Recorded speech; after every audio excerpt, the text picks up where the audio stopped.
neighborhood in the city, and is the fastest growing neighborhood in North America, right here in this area. It also has the largest number of households that are earning at least $200,000 per year, which is the highest income on the census data.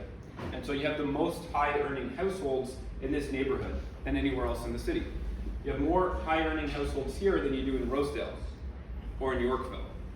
And one of the reasons for that is because of the sheer amount of population in the neighborhood, but it's also because of proximity to Bay Street, right? Financial district with all the high paying professionals, lawyers, finance people, as well as proximity to all the tech jobs that you have here in this neighborhood.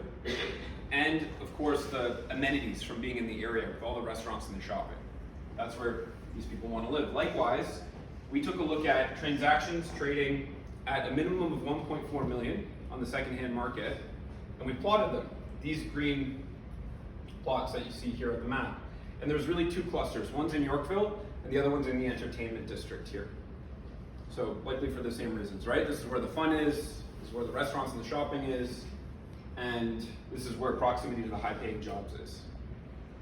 We're also in the heart of the Heritage Conservation District as well, which studies have shown. There's been a number of studies, some from Canadian universities like the University of Waterloo, that talk about how price appreciation for real estate happens significantly faster in heritage conservation districts.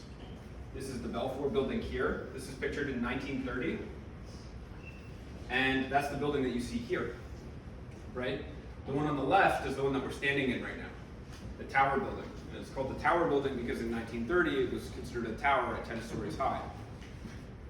So we have the heritage here, and these are real significant heritage buildings. And like Giampiero said, it's not just one heritage building, we're surrounded by them here. This is probably the area in the city with the most significant heritage. And that means less development, that means more unobstructed views for the long term, more sunlight. Also, we're on the second widest boulevard in the city as well, which means bigger setbacks, more unobstructed views. The views looking up and down Spadina are unobstructed forever, right? Light.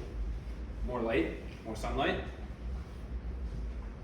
And this is that same image with now 101 Spadina in the foreground. And you can see how Giampiero's human architecture really blends in nicely with these buildings, right?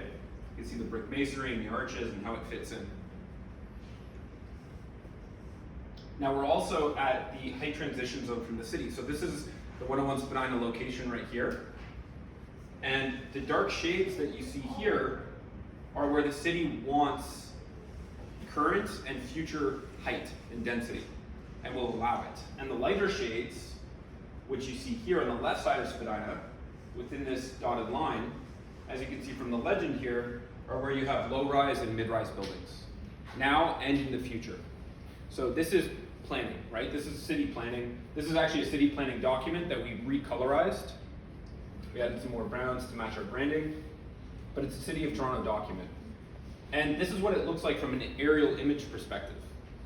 So you can see the Davron logo is our location, and you can see the heights as they ramp up. It's a dramatic difference between just west of Spadina and just east of Spadina. And we did a study, so we counted the amount of suites. Have you seen this yet, Giampiero? No. Okay, so we counted the number, you're gonna like this. We counted the number of condo units that are between Front Street and Dundas Street, both east and west of Spadina. So the eastern boundary is University, which is a 10-minute walk to the east. The western boundary is Bathurst, which is a 10-minute walk to the west. So to the east, there's 16,000 condo units that are currently on the market, with an average height of 30 stories. To the west, there's half as many suites, 8,000, with an average height that's half as tall, at 14 stories. That's the height transition zone as it exists now, right? The buildings are half as tall on average, with half as many suites. In terms of future planning applications that developers are requesting for in terms of density, in terms of height, in terms of number of units, to the east, the neighborhood's gonna double in size. And the heights will be 50% taller, right, at 45 stories.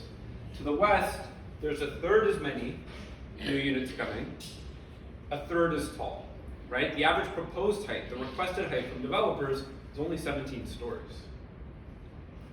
So that's a dramatic difference here.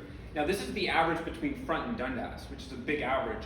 If you're going along Adelaide Street here, or you walk a minute down and go along King Street, the average heights are 50, 60, 70, 80 stories in height, right? You have the tallest buildings in the country that are coming up right here.